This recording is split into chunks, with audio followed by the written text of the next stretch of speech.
Alright, I wanna get back to I was a while ago. Medyo ihina mo nga kasi kanina kapapasok ko pa lang sa sasakyan, and of course pag sa kalagitnaan talaga ng araw, tanghaling tapat, hindi maiwasan talaga na sobrang init. So yung humidity nandito sa loob. So ang ginawa ko, talagang itinodo ko talaga yung aircon kanina para ibuga niya yung humidity dito sa loob, and then nakalimutan kong ibalik sa normal na na ihip ng aircon. Okay, so that's the reason why narinig ko rin, and then it was too late when I have realized na na medyo ang dami palang gano'n, na hindi na pala naintindihan ko anong sinasabi ko tungkol dito sa walang hiyang itong Jobert, na ngayon ko lang nga nalaman kung ano talagang apelyido niya nasa utak ko nung Jobert. Akala ko sinong Jobert Sokal dito lang naman ang sa akin, na alam kong may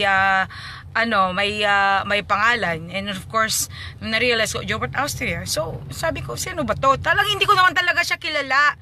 Kaya noong nagsushooting siguro kami, nagtataka siguro, ba't hindi ko siya ina-approach? Samantalang lahat, everybody has been approaching me, nakikibeso, siya, hindi ko naman talaga siya kilala. Hindi naman kasi ako nanonood ng TV. Okay? Nasa internet lang naman ako most of the time, doing kung ano yung mga trabaho ko, internationally, kung ano yung kung ano yung company na pinag-involvean ko. So, hindi ko talaga siya kilala. So, ngayon ko lang talaga nakilala. Well, I am glad na because of this, pero I am not really glad na nagpakilala siya in a different manner, okay? In a negative way. So, ngayon ko lang nalaman talaga, Jobert Austria. And then, na-realize, oo nga, no. Kaya hindi ko naman to naka-eksena. Siguro naka-eksena na lang minsan. By the time na naka-eksena ko si Coco Martin, by the time na there was a confrontation na dahil nga ba sa itinagong kayong dalawang anak ko, di ba? Si Nared at saka si Ken. So, I think naka-eksena ko, siguro isa siya sa mga nandun. Hindi ko nga kilala siya, hindi ko nga alam yung mukha niya Hindi ko naman talaga nakikita yan. So, I cannot believe that he actually mentioned those statements na talagang nakakaloka, di ba? Nakakaloka talaga. This person doesn't even know me. Pagka sasabihin niya na wala daw ako sa focus, wala daw akong, puro daw forma, tapos, sinasabi niya na, well, in other words, sinasabi niya na ako'y pasaway at talagang hindi ako nakakatulong sa set, kundi nakakasira lang sa programa ng ang probinsyano. At saka, yung the fact na nakabili ako ng isang van, 2 cars, wala na siyang pakialam doon, di ba? I had made a point na ako, tumatanaw ako ng utang na loob because dahil nga sa naitulong na pagkuha ulit sa akin sa TV, especially about sa probinsyano, and of course with the help of Coco Martin, kaya ako nagpasalamat. And of course, one way of acknowledging kung ano yung tinulong nila sa akin is thanking him na dahil sa ang probinsyano nakakuha ako ng 3 sasakyan, di ba? But it's not only naman ang probinsyano ang way noon para magkapera ako, kundi of course I had lots of shows naman. Makita nyo naman sa mga pinopost ko lagi, shows and concerts, events and stuff like that. Kaya, at saka isa pa, hindi ko ninakaw yun, hindi ko nilimos o kaya ninakaw o kaya hiningi. Pinagtrabahuan ko mga to. So pakialam niya kung bigla ako nakabili ng mga ganon, di ba? Kung it took him years and years para siya makakabili ng kotse, at ako ilang araw lang o ilang dahil may pera naman talaga ako, at binanggit ko before na naisalang na ako na nagkaroon na ako ng pera at that time, di ba? So, wala na siyang pakialam doon kung sakali man, kung ano man yung personal na buhay ko at personal na kung saan ko kinuha ang pera ko. Okay? So, tapos sasabihin niya na, ay, kahit ako ang director, papatayin ko rin yan. Sino siya? Para magsabi ng ganyan.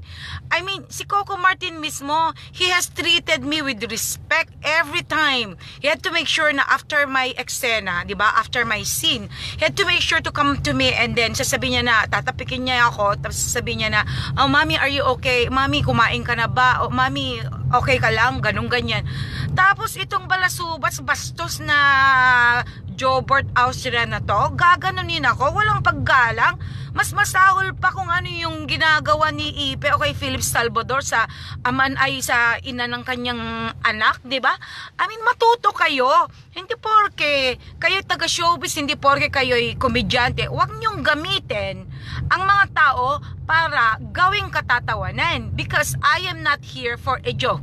Katulad sinabi ni Chris Aquino, 'di ba? Mas maigi pa na nandoon siya in person para at least she would be a part of the joke. So ako, mas maigi pang nandoon ako dahil kung sinabi mo mismo, ora mismo sa harapan ko 'yun, baka nasampal pa kita. Okay? Dahil akala mo kung sino ka na may karapatan na sirain, lalong-lalo na ang pagkatao ng isang artista na katulad ko, pagkatapos instead sana na ikaw ay magiging inspirasyon ng isang katulad ko rin. For example, kung ikaw ay ka-inspirasyon, akala mo sino ka, well, huwag kang magsalita ng ganyan. Ngayon, kung pinagtiyagaan ka ni Coco Martin o kung sino-sino yung mga taong tumutulong nagbibigay sa'yo ng karir, well, atol ang paong masasabi ko, 'di ba? Hindi tama ang ginagawa ng taong ito. Alam na niya na natapos na yung role ko because kinakailangan yun sa role ko. Kaya nga lahat, pati nga sina Robert Arevalo, sina Marisa Delgado, sina Sue, di ba pinatay din? Because kinakailangan na talagang matapos yung mga eksena doon sa Baseco. And of course, saan ako dadalhin kung sakaling hindi ako pinatay? Of course, dahil sa role ko na masama, di ba? I was playing a role na isang drug lord. Kasama ko yung asawa ko. Pagkatapos, gaganyanin mo ako na parang ako lang yung tinanggal, ako lang yung pinatay or whatever, di ba? Pati nga si Nico natanggal na rin after na pinatay ako. So there's always a certain reason na huwag naman yung siraan mo ako, tinanggal siya dahil isa siya ay pasaway o kaya isa siya na hindi nakafocus. Samantalang lagi akong pinapalakpakan every time na may scene ako dahil nga sa yung personality ko na of course gulat sila dahil hindi na kinakailangan mag-acting ako para lang magampanan ko ng tama yung role ko, kundi talagang naisadya talaga na because that's my personality. So hindi ko na talaga i-exert ng too much effort para lang magampanan ang role ng isang katulad ng isang Aling Rosa, di ba?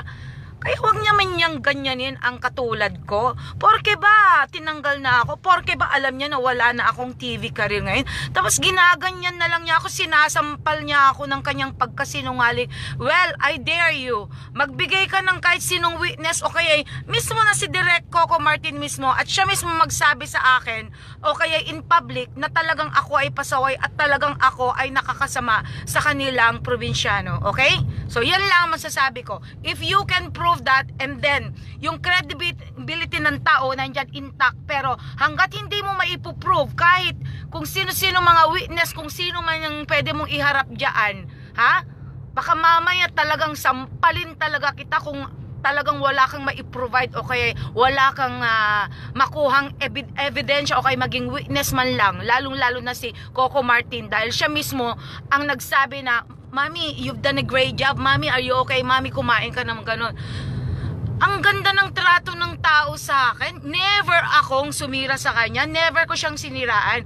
Kung nagawa ko man nakatatawanan yung ginawa kong video sa panawagan kay Michael V na akala ko aampunin ako ni Coco Martin, yung pala itinakwil lang pala ako at pinatay ako, yung gano'n. That was just meant for a joke. Kaya ang tanga mo, wala kang utak.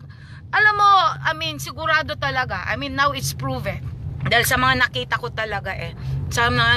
talaga na nagkaroon ka pala ng mga moments na kamuntik kang tumalon. Well, sana tumalong ka na lang, okay? Kung ganyan din lang nasisirain mo ang kapwa mo artista, sana tumalon ka na lang. At na-aksidente ka, sana yun na yun, okay? Hindi mo alam na pag nag-boomerang talaga, pag nakarma ang isang tao, di ba? Ako, may mga pagkakamali ko, pero inamin ko.